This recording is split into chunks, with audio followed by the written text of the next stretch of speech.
റമളാനിന്റെ മൂന്നാമത്തെ പ്രത്യേകത ഷഹ്റുൽ മഗ്ഫിറത്തി വത്തൗബ. ജീവിതത്തിൽ ഇതുവരെ ചെയ്തു പോയ തെറ്റുകുറ്റങ്ങൾ പൊറുപ്പിക്കാനുള്ള മാസമാണ് റമളാൻ. ചെയ്ത തെറ്റ് ഏതായാലും ചെയ്തു, അത് പുറത്തു കിട്ടണം. ആഖിറത്തിൽ നമ്മളെ തെറ്റ് അള്ളാഹു നമ്മളെ കൊണ്ട് തന്നെ ഏട് വായിപ്പിച്ചാൽ സുബ്ഹാനല്ലാഹ്, ഏടിലാണെങ്കിൽ എല്ലാം ഉണ്ടാവും. ലാ യുഗാദിറു സഗീറത്തൻ വലാ കബീറത്തൻ ഇല്ലാ അഹ്സാഹാ എന്നല്ലേ. ലാ യുഗാദിറു സഗീറത്തൻ വലാ കബീറത്തൻ ഇല്ലാ അഹ്സാഹാ. എല്ലാം അവിടെ ഏടിലുണ്ടാവും.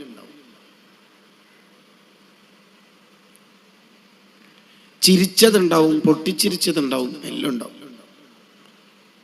അത് വായിക്കുമ്പോഴായിരിക്കും ടെൻഷനാവും. ഒരു 18-ാം വയസ്സിൽ അപകടത്തിൽ മരിച്ച ഒരു കുട്ടിയുടെ ഏടിലുണ്ടാവൽ 3 കൊല്ലം മാത്രമാണ് പ്രായപൂർത്തിയായതിനു ശേഷം ജീവിച്ചത്. 3 കൊല്ലത്തെ കാര്യങ്ങൾ വായിക്കുന്നു. 2,38,236 വീഡിയോസ് യൂട്യൂബ് റീൽസ് വഴി കണ്ടു. ഇതാ പിള്ളേരുടെ ഏടിലുണ്ടാവുക. വേറെന്തുണ്ടാവുക? മുതിർന്ന ആളുടെ ഏടിൽ എന്താ ഇപ്പൊ ഉണ്ടാവുക? 18 ഉസ്താദുമാരെ മദ്രസയിൽ നിന്ന് പുറത്താക്കാൻ പ്രധാന പങ്ക് ഞാൻ കമ്മിറ്റിയിൽ വഹിച്ചു. വേറെന്തുണ്ടാവുക? ആഖിറത്തിൽ ഇതെല്ലാം വായിക്കണ്ടേ അല്ലേ? വായിക്കണ്ടേ? സക്കരിയ അൻസ്വാരി റളിയല്ലാഹു അൻഹു വളരെ പ്രായമായിട്ട് നിസ്കരിക്കുമ്പോൾ നിൽക്കാൻ തന്നെ പറ്റാത്ത ഘട്ടത്തി, അത്രക്ക് പ്രായമായി. ആ സക്കരിയ അൻസ്വാരി റളിയല്ലാഹു അൻഹു ഇരുന്ന് നിസ്കരിക്കാതെ സുന്നത്ത് നിസ്കാരം പോലും നിന്നിട്ട് തന്നെ നിസ്കരിക്കുമ്പോൾ ഇങ്ങനെ ആടിപ്പോകുന്നുണ്ട്. ബേക്കിൽ ഉള്ള ഷഹറാൻ ഇമാമ് റഹിമഹുള്ളയെ പോലുള്ള ശിഷ്യന്മാര് വിചാരിക്കുക, ഉസ്താദ് എന്താ ഇപ്പം വീണു പോകും, ഇതെന്തിങ്ങനെ? നിസ്കാരം കഴിഞ്ഞിട്ട് സക്കരിയ അൻസ്വാരി റഹിമഹുള്ളയോട് ഷഹറാൻ ഇമാമ് റഹിമഹുള്ളയെ പോലുള്ള ശിഷ്യന്മാര് പറയാം, ഉസ്താദെ സുന്നത്ത് നിസ്കാരം ഇരുന്നിട്ട് നിസ്കരിച്ചൂടെ? അതിന് മറുപടി, മോന് പറഞ്ഞതൊക്കെ ശരിയാണ്, ഇരുന്ന് നിസ്കരിക്കാം, സുന്നത്ത് വേണമെങ്കിൽ ഇരുന്ന് നിസ്കരിക്കാം. എന്നാലും നാളെ ആഖിറത്തിൽ എൻ്റെ ഏട് ഞാൻ തന്നെ വായിക്കാൻ വേണ്ടി പറയുമ്പോൾ അവസാനത്തെ കുറച്ച് പേജുകൾ, 100-ാം വയസ്സ് മുതലുള്ള അങ്ങോട്ടുള്ള പേജുകൾ, സ്വല്ലാ സക്കരിയ ഖാഇദൻ, സക്കരിയ ഇരുന്ന് നിസ്കരിച്ചു എന്ന് വായിക്കേണ്ടി വരൂലേ? അതൊരു നാണക്കെടല്ല, ഒരു 2-ാം നമ്പറല്ല മോനെ, വേണ്ട. 100-ാം വയസ്സിലെ കഥയെ പറയണത്. ഏട് വായിക്കേണ്ടത് ഓർത്തിട്ട് നാണക്കെടാവെന്ന് പേടിച്ചിട്ട് നിൽക്കാൻ പറ്റാത്ത ഘട്ടത്തിൽ പോലും നിന്ന് നിസ്കരിച്ച മഹാന്മാരാണ് നമ്മുടെ മുൻഗാമികൾ. ഈ ഏട് നമ്മളെല്ലാം വായിക്കണ്ടേ? ഈ ഏടിലെല്ലാം ഉണ്ടാവില്ലേ? എല്ലാം ഉണ്ടാവും, ഒന്നും വിടാതെ ഏടിലുണ്ടാവും.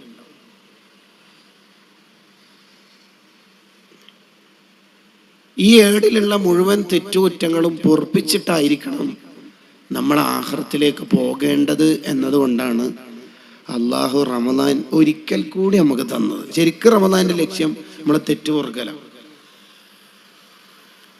നമ്മൾ നന്നാവലാണ്. അതാണ് റമളാന്റെ ലക്ഷ്യം. പട്ടിണി കിടക്കലൊന്നും അല്ല പ്രധാന ലക്ഷ്യം. പാവപ്പെട്ടവന്റെ വിശപ്പറിയാനാണ് റമളാൻ എന്നുള്ളത് പ്രധാന ലക്ഷ്യമല്ല. അങ്ങനെയെങ്കിൽ പാവപ്പെട്ടവൻ എന്തിനാ നോമ്പ്? ഇതുവരെ അറിഞ്ഞ വിശപ്പ് ഒന്നും കൂടി അറിയാനാ? സെൽഫിയ? അതല്ല പ്രധാന ലക്ഷ്യം. അത് ലക്ഷ്യങ്ങളിൽ ചെറുതാണ്. ലക്ഷ്യങ്ങളിൽ പ്രധാനം ലഅല്ലക്കും തത്തഖൂൻ, നന്നാവാനാണ്, നന്നാവുക. അതിനേക്കാൾ വലിയ ലക്ഷ്യം റമളാനിലില്ല. നന്നാവുക. നന്നാവൽ എന്ന് പറഞ്ഞാൽ ജീവിതത്തിൽ വന്ന എല്ലാ തെറ്റും പൊറുപ്പിക്കലാണ്. തെറ്റ് പൊറുപ്പിക്കുന്ന സിസ്റ്റത്തിന്റെ പേരാണ് തൗബ. തൗബ ചെയ്യുമ്പോൾ വബി അസ്മി തർക്കി ദംബി ഫീ മസ്തഖ്ബല, ഭാവിയിൽ തെറ്റ് ചെയ്യൂല എന്ന് തീരുമാനമെടുക്കും. അതോടുകൂടി അയാൾ നന്നാവുകയും ചെയ്യും.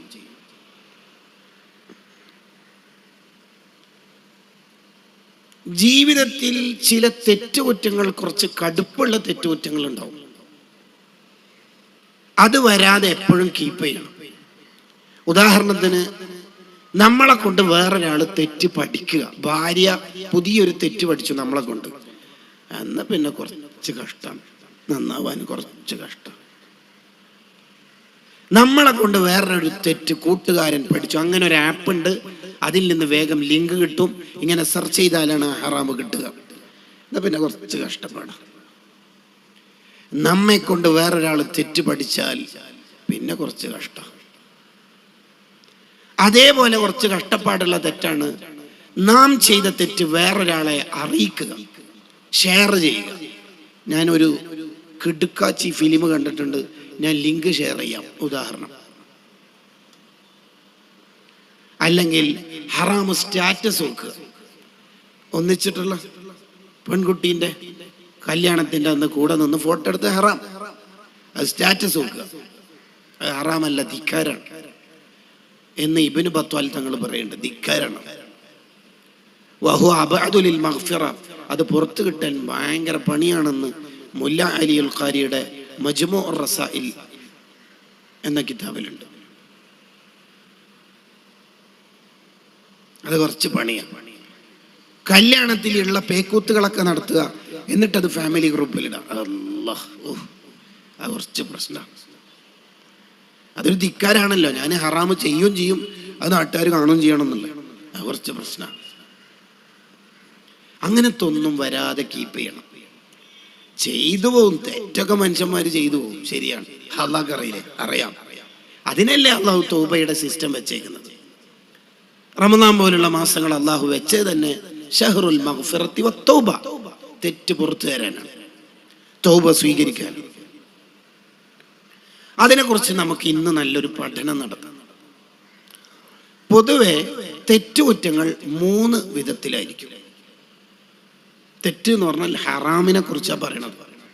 3 വിധത്തിലായിരിക്കും. ഒന്ന്, വാജിബായ കാര്യം ഒഴിവാക്കിയത്. ഉദാഹരണത്തിന് സക്കാത്ത് കൊടുത്തില്ല, നിസ്കരിച്ചില്ല, നോമ്പെടുത്തില്ല, അങ്ങനത്തെ ഹറാമുകൾ. 2, ഹറാമായ കാര്യം ചെയ്തത്. ഒന്നാമത്തത് ചെയ്യാൻ പറഞ്ഞ കാര്യം ചെയ്തിട്ടില്ല, രണ്ടാമത്തത് ചെയ്യരുത് എന്ന് പറഞ്ഞ കാര്യം ചെയ്തു. ഉദാഹരണത്തിന് വ്യഭിചരിച്ചു, കള്ളു കുടിച്ചു, അങ്ങനത്തെ. ഇതാണ് രണ്ടാമത്തെ തെറ്റ്. മൂന്നാമത്തെ തെറ്റ്, ഇത് രണ്ടും അള്ളാഹിനോട് ഡയറക്റ്റ് ഉള്ള തെറ്റാണ്. മൂന്നാമത്തേത് മനുഷ്യനോടുള്ള തെറ്റായിരിക്കും. ചീത്ത വിളിച്ചത്, ഗീബത്ത് പറഞ്ഞത്, നമീമത്ത് പറഞ്ഞത്, പറ്റിച്ചത്, വഞ്ചിച്ചത്, നല്ല സാധനം എന്ന് പറഞ്ഞിട്ട് കള പറഞ്ഞ് കച്ചവടം നടത്തിയ അയാളെ പറ്റിച്ചു, അങ്ങനെ. പണം കടം വാങ്ങിയിട്ട് തിരിച്ചു കൊടുത്തില്ല, അങ്ങനെ. അയാളെ വഷളാക്കി, ഗ്രൂപ്പിൽ കളിയാക്കി, ഇങ്ങനൊക്കെ ഉണ്ടാവുമല്ലോ. ഈ 3 തെറ്റുകുറ്റങ്ങളും ഹറാമാണ്, വൻദോഷം. ഈ 3 തെറ്റുകുറ്റങ്ങളിൽ വളരെ വേഗത്തിൽ പൊറുക്കുന്ന തെറ്റ് ഏതാണെന്നറിയോ? ഹറാമ് ചെയ്തതാണ്. ഹറാമ് ചെയ്തതാണ് തൗബക്ക് വേഗം സാധ്യത. അത് അള്ളാഹിനോട് പറഞ്ഞ് പൊരുത്തപ്പെടിച്ചാൽ ആ തൗബയായിട്ടുണ്ടെങ്കിൽ അത് ഓക്കെയാണ്. ആ കള്ളു കുടിച്ചത്, ആ വൃത്തികേട് ചെയ്തത്, വൃത്തികേട് കണ്ടത് അള്ളാഹു പുറത്തു തരും.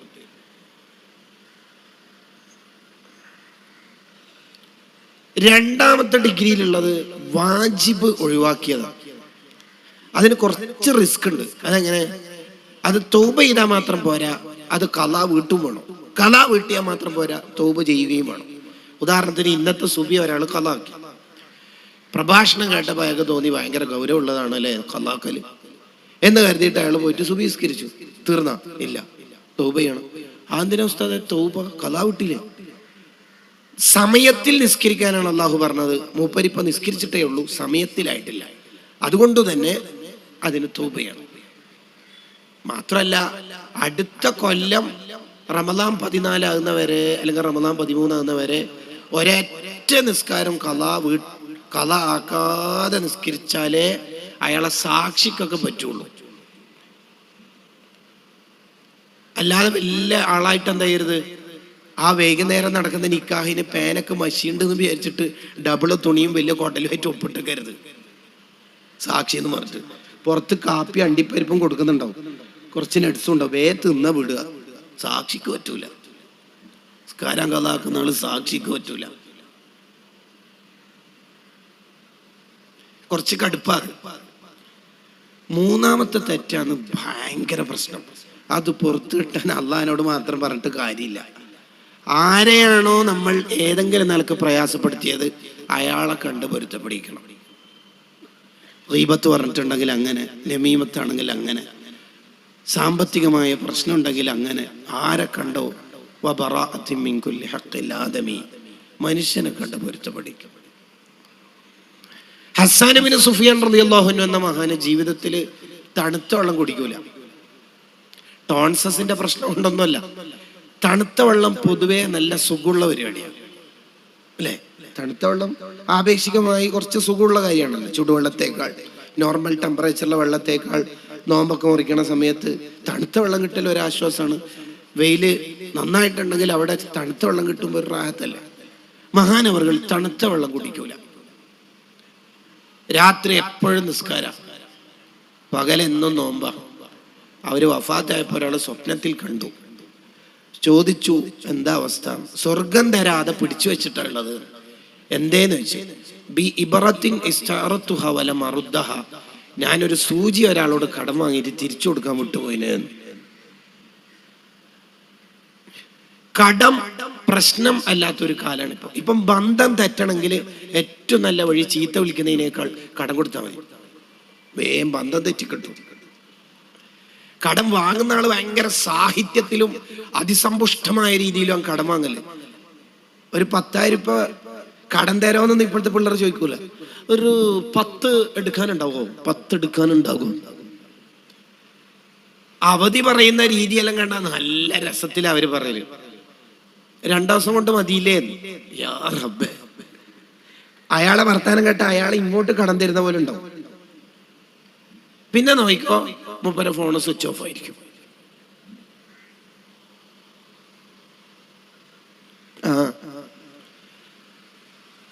കടം വാങ്ങുന്ന സിസ്റ്റം നമ്മളൊക്കെ പരമാവധി വേണ്ട നോക്കണം. പരമാവധി. ഇനി ആരോടെങ്കിലുമൊക്കെ കടം വാങ്ങിയിട്ടുണ്ടെങ്കിൽ വേഗത്തിൽ തിരിച്ചടക്കവും വേണം. പാവപ്പെട്ട ആരെങ്കിലും നമ്മളോട് കടം വാങ്ങിയാൽ അവര് പറഞ്ഞ ഡേറ്റ് ആയിട്ട് അവർക്ക് വീട്ടാൻ കഴിയുന്നില്ലെങ്കിൽ ഡേറ്റ് നീട്ടിക്കൊടുക്കുകയോ കടത്തിന്റെ അല്പമോ ഫുള്ളോ ഒഴിവാക്കി കൊടുക്കുകയോ ചെയ്താൽ ആ കാരണം കൊണ്ട് അയാൾക്ക് അർശിന്റെ തണൽ കിട്ടുമെന്ന് നബിയുനാ റസൂലുള്ളാഹി സ്വല്ലല്ലാഹു അലൈഹി വസല്ലം. അപ്പൊ ഒരാൾ നമ്മളോട് 10,000 രൂപ കടം വാങ്ങി, അയാൾക്ക് ഫുള്ള് അടക്കാൻ കഴിയുന്നില്ലെങ്കിൽ അയാളോട് പറയാം 7,000 തന്നാൽ മതി. 3,000 ഒഴിവാക്കി കൊടുത്തോണ്ട് അർശിന്റെ തണൽ കിട്ടും. അർശിന്റെ തണൽ എന്ന് പറഞ്ഞാൽ നമുക്ക് മനസ്സിലാവും, ഈ വെയിലത്ത് ആ തണലിന്റെ അർത്ഥം മനസ്സിലാവും. 80-ലധികം വിഭാഗങ്ങൾക്ക് അർശിന്റെ തണലുണ്ട്. ആ വിഷയം പറയാൻ വേണ്ടി മാത്രം ഇമാം ജലാലുദ്ദീൻ സുയൂത്തി റഹിമുള്ളക്ക് 2 കിതാബുണ്ട്. സഹാവി ഇമാമിനുണ്ട് കിതാബ്, ഇബ്നു അല്ലാൻ തങ്ങൾ വിശദീകരിക്കുന്നുണ്ട്. അതിൽ പെട്ടൊരു വിഭാഗമാണ് കടം വാങ്ങിയ ആളോട് അവധി നീട്ടിക്കൊടുക്കുകയോ കടത്തിന്റെ അല്പമോ ഫുള്ളോ ഒഴിവാക്കി കൊടുക്കുകയോ ചെയ്താൽ അർശിന്റെ തണൽ കിട്ടും. കുറച്ചെങ്കിലും ഒഴിവാക്കി കൊടുക്കാലോ.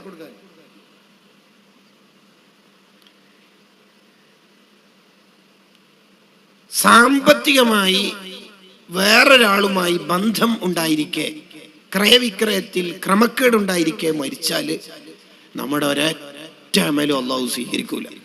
ഇതൊരു കഷ്ടം നോക്കിയ. അപ്പൊ നമ്മളൊക്കെ സംഘടനയിലൊക്കെ ഉള്ളത് കൊണ്ട് നമ്മളൊക്കെ മരണപ്പെട്ടാൽ നമുക്കൊരു സാധ്യത ഉണ്ട്. കുറേ യൂണിറ്റിലെ മുസ്ലിം ജമാഅത്ത് SSF നമുക്ക് ദ്വാരക്കും. അതിനാണ് നമ്മൾ സംഘടനയിൽ കൂടിയതെന്നും ചിലപ്പോൾ നമ്മൾ പറയും അല്ലേ? പറയൂലേ? യെസ്.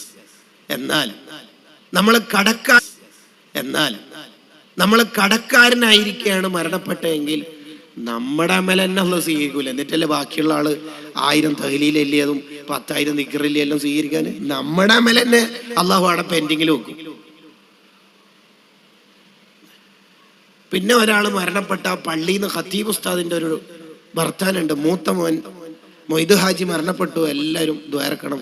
പിന്നെ മൂത്ത മോൻ ഇബ്രാഹിമുമായിട്ട് ബന്ധപ്പെട്ടാൽ മതി. എന്തിന്? വല്ല സാമ്പത്തികമായിട്ടായിരിക്കും കിട്ടാനുണ്ടെങ്കിൽ. നാട്ടുകാർ പറയുന്നുണ്ടാവും, ആ ഇബ്രാഹിം തരാനുള്ള എന്നെ ആദ്യം നട്ടു. ആ ഡയലോഗിനൊന്നും അവസരം കൊടുക്കാതെ ഇമാം റംലി റളിയല്ലാഹു അൻഹു വഫാത്താകുന്ന സമയത്ത്, ഇമാം റംലി റളിയല്ലാഹു അൻഹു വഫാത്തായപ്പോ മകൻ റംലി ഇമാമുണ്ട്, രണ്ടാളും റംലി ഇമാമാണ്.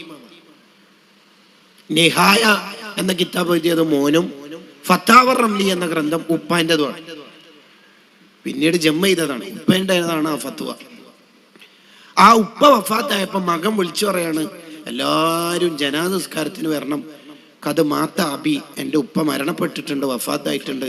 പിന്നെ വഖദ് സലിമൽ മുസ്ലിമൂന മിൻ ലിസാനിഹി വയദിഹി, എൻ്റെ ഉപ്പാന്റെ ജീവിതത്തിൽ ആർക്കും ബുദ്ധിമുട്ടുണ്ടായിട്ടില്ല. ഗ്യാരണ്ടി ഉണ്ടെങ്കിൽ പൊരുത്തപ്പെടണം എന്നല്ല, ഇല്ലാന്ന് പിന്നാലെ പൊരുത്തപ്പെടല്. അങ്ങനത്തെ സർട്ടിഫിക്കറ്റ് നമുക്ക് ഉണ്ടാവണം. ഒരാള് മരണപ്പെട്ടാൽ അയാളുടെ കടം വേറൊരാളെ ഏറ്റെടുത്തു എന്ന് വിചാരിക്കുക, എന്നാ മയ്യത്ത് രക്ഷപ്പെടും? ഇല്ല. ആ ഏറ്റെടുത്ത ആളെ എപ്പോഴാണോ കടം വീട്ടുന്നത് അന്ന് മുതലേ മയ്യത്തിന്റെ അമലെന്നെ ഉപകരിക്കുന്നുള്ളൂ. ഏറ്റെടുത്തോണ്ട് രക്ഷപ്പെടൂല. അങ്ങനെയെങ്കിൽ ഏറ്റെടുത്ത് എല്ലാവരും കൊടുക്കൂലല്ലോ. ചിലപ്പോ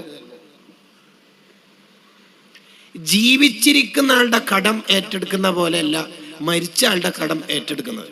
ഇപ്പോൾ ഒരാള് ഇവിടെ ഇരിക്കുന്ന ഒരാൾ എൻ്റെ അടുത്ത് ഇങ്ങനെ ചൊറയായിട്ട് സംസാരിക്കുമ്പോൾ ഇപ്പഴുള്ള ഒരാൾ എന്നോട് ചോദിച്ചു, ഉസ്താദ് എന്താ പ്രശ്നം? മൂപ്പര് നേരത്തെ ഇന്നലെ ഉണ്ടല്ലോ ഉസ്താദിനോട് ഒരുമാതിരി ശബ്ദം ഉണ്ടാക്കണത്. അതിന് ആ മൂപ്പരോട് ഒരു 10,000 രൂപ കടം വാങ്ങിയിട്ട് കൊടുക്കാൻ വിട്ടില്ല, അത് തരാം മൂപ്പരോട് ഞാൻ പറഞ്ഞു കൊടുക്കാന്ന് പറഞ്ഞു. അപ്പൊ അയാൾ ആജിക്ക മൂപ്പരോട് പറഞ്ഞു, ആ മനസ്സ് വാങ്ങി ഞാൻ തരാം. ഞാൻ രക്ഷപ്പെട്ടു. മൂപ്പര് കൊടുക്കട്ടെ കൊടുക്കാതിരിക്കട്ടെ, ഞാൻ കഴിച്ചില്ല. എന്നാൽ ഞാൻ മരണപ്പെട്ടിട്ട് ആരോ പറഞ്ഞു, ആരെങ്കിലും ഉസ്താദ് കടക്കാരനുണ്ടോ? അപ്പൊ ഒരാൾ പറഞ്ഞു ഞങ്ങൾക്ക് 10,000 ഉണ്ട്. അങ്ങനെ മൂപ്പര് ഏറ്റെടുത്ത് ഞാൻ തരാം, ഞാൻ രക്ഷപ്പെട്ടിട്ടില്ല. എന്നാണോ മൂപ്പര് കൊടുക്കണത് അന്നേ രക്ഷപ്പെടുള്ളൂ. വ്യത്യാസം മനസ്സിലാകുന്നുണ്ടെങ്കിൽ യെസ്. ആരോട് കടം വാങ്ങാതെ, ആരെയും വിഷമിപ്പിക്കാതെ, ബുദ്ധിമുട്ടിക്കാതെ ജീവിച്ചാൽ വേഗം തൗബ ചെയ്ത് നന്നാവാം. ഇല്ലെങ്കിൽ എത്ര തൗബ ചെയ്താൽ ആ ഫോം ഫില്ല് ചെയ്യൂല, ആ രേഖ ശരിയായിട്ടുണ്ടാവില്ല. ആഖിറത്തിലെത്തുമ്പോൾ എല്ലാ രേഖയും ഓക്കെ, മറ്റേതെടുത്തോ, ഏത് ഹുഖൂഖുൽ ആദമി അതെടുത്തോ, അത് പൂരിപ്പിക്കാണ്ട് പിന്നെ എന്താ അറ്റസ്റ്റ്മെന്റ്, എന്ത് സലാം ഫില്ല് ചെയ്യും, വിട്ടോളി, സ്വർഗം ഉണ്ടാവില്ല. എത്ര തൗബ ചെയ്താലും മനുഷ്യനോടുള്ള ബന്ധത്തിൽ കുറവുണ്ടെങ്കിൽ ആഖിറത്തിൽ കുടുങ്ങിപ്പോകും. അതുകൊണ്ടാണ് അതിക്കയിൽ കണ്ടില്ലേ, ഉത്ലുബു മതാബൻ ബിന്നദാമത്തി മുഖ്ലിഅ വബിഅസ്മി തർക്കി ദംബി ഫീ മസ്തഖ്ബല.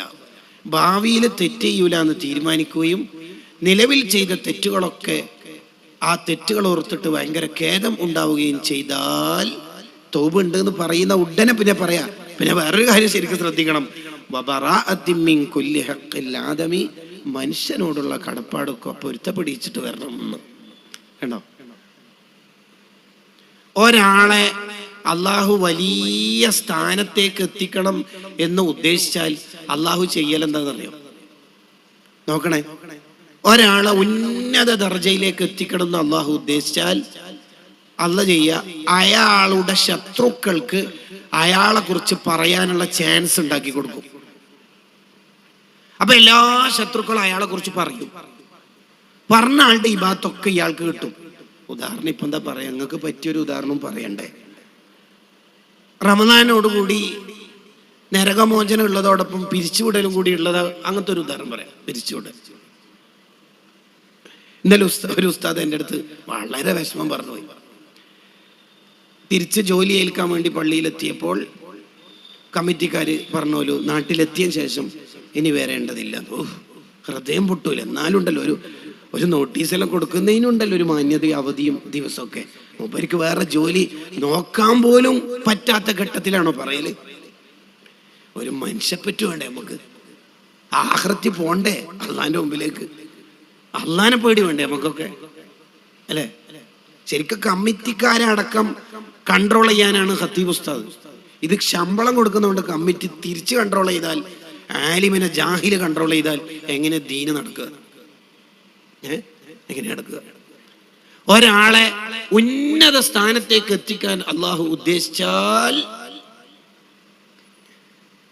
അയാളോട് വെറുപ്പുള്ള ആളുടെ ചർച്ചയിലേക്ക് അയാളെ കൊണ്ടുവരും. ഉദാഹരണം പറയുന്നു, ഒരു ഉസ്താദിനെ പുറത്താക്കി. അപ്പൊ മഹല്ല് ഗ്രൂപ്പില്, കമ്മിറ്റി ഗ്രൂപ്പില്, മറ്റോ ഗ്രൂപ്പിലെ ചർച്ച, മൂപ്പര് പോയതല്ല പോയിപ്പിച്ച തുടങ്ങി. രാത്രി 7:15 തുടങ്ങുന്നത്, 10:15 വരെ ആ ഗ്രൂപ്പിൽ 232 ആളും ചർച്ചയിൽ ഇടപെട്ടു. ഞാൻ പണ്ടേ പറഞ്ഞു അങ്ങനെ ചർച്ച. ആ ചർച്ചയിൽ പങ്കെടുത്തതിൽ 18 ഹാജിക്കമാരുണ്ട്. ഈ 18 ഹജ്ജും മൂപ്പർക്ക് കിട്ടി. 600 ഉംറ ഉണ്ട്. ടോട്ടൽ 236 ആളുടെ 600 ഉംറയും കിട്ടി. കുറെ ആള് പള്ളി എടുത്തിട്ടുണ്ട്, അതും കിട്ടി. ഒറ്റ രാത്രി കൊണ്ട് ഈ മൗലാറ് ഈ നാട്ടിലല്ല, ഈ സംസ്ഥാനത്തെ തന്നെ ഏറ്റവും വലിയ സൂഫിയാവും. ഞാനിത് പറഞ്ഞതല്ല, സക്കരിയ അൻസ്വാരി റളിയല്ലാഹു അൻഹു എന്ന എൻ്റെ ഉസ്താദ് ഇത് എനിക്ക് പറഞ്ഞു തന്നിട്ടുണ്ട്. ശിഷ്യനായ ഇമാം ഷഹറാനി റഹിമഹുല്ലാഹ് പറയുന്നു, അവിടുത്തെ കിതാബായ തത്ഹീറുൽ ജിസ്മി വൽ ഫുആദ് മിൻ സൂഇൽ അൻനി ബി അഹദിൻ മിനൽ ഇബാദ് എന്ന കിതാബിൽ അത് രേഖപ്പെടുത്തുന്നു. അപ്പോൾ ഒരാളെ ഉന്നത സ്ഥാനത്തേക്ക് എത്തിക്കാൻ ഉദ്ദേശിച്ചിട്ടുണ്ടെങ്കിൽ അയാളെ ഏതെങ്കിലും മീറ്റിങ്ങിൽ ചർച്ചയ്ക്ക് വരാൻ സാധ്യത ഉണ്ട്, അല്ലെങ്കിൽ ഏതെങ്കിലും വാട്സപ്പ് ഗ്രൂപ്പിൽ അയാളെ കുറിച്ച് ചർച്ച വരും. അതോടുകൂടി അയാൾ രക്ഷപ്പെടും. കാരണം ആരെല്ലാം ഇടപെട്ടോ അയാളുടെ എല്ലാം ഇബാദത്ത് ഇങ്ങോട്ടേക്ക് പോകും. ഇതൊക്കെ പറഞ്ഞിട്ട് ഷെഹറാനി ഇമാം പറയാ, എടോ നീ ബാക്കിയുള്ള ആളെ കുറിച്ചിട്ട് തെറ്റിദ്ധരിച്ചിട്ട് ഇങ്ങനെ നടന്നാല് നിന്റെ ഇബാദത്തെല്ലാം നീ അറിയാതെ പോകില്ലേ? നീ എന്താ വിചാരിച്ചത് ഗീബത്ത് പറഞ്ഞാലേ നിന്റെ അമല് പോകുള്ളൂ? നീ ഒരാളെ കുറിച്ച് ചിന്തിച്ച് അയാൾ ഫോട്ടോന്റെ ആളാണ്, ഫോട്ടോന്റെ ആള് ഏടെ ഫോട്ടോ ഉണ്ടെങ്കിലും ആ ഹാജിക്കാടെ മുന്നിലുണ്ടാവും. മറ്റേ ആള് പൈസന്റെ ആളാണ്, പൈസ കിട്ടണം എന്ന് ചിന്തിക്കുന്നത്. മറ്റേ ആള് ഉസ്താദ്മാരുടെ മുമ്പിൽ വലിയ ആളാവുന്ന ആളാണ്. ഇയാൾ മറ്റേ ആൾ അതിന്റെ ആളാണ്. പിന്നെ ഇനി സ്വന്തത്തിനെ കുറിച്ച് മൂപ്പരുടെ സെൽഫ് അറ്റസ്റ്റ്മെന്റ് എന്തായിരിക്കും? എനിക്ക് പിന്നെ ഒരാളാ ഒറ്റ നോട്ടം കണ്ടാൽ തന്നെ ഏകദേശം മനസ്സിലാവുന്നു. എന്തൊരു ഗതികേടുന്നാ പറയേണ്ടത്. ഷെഹറാനിമാൻ പറയാ, എല്ലാം മോനെ നിന്റെ എല്ലാ ഇബാദത്തും നാട്ടുകാർക്ക് മൊത്തം കൊടുത്തിട്ട് നീ പാപ്പറാവൂലേ? ആഖിറത്തില് ആവൂലേ?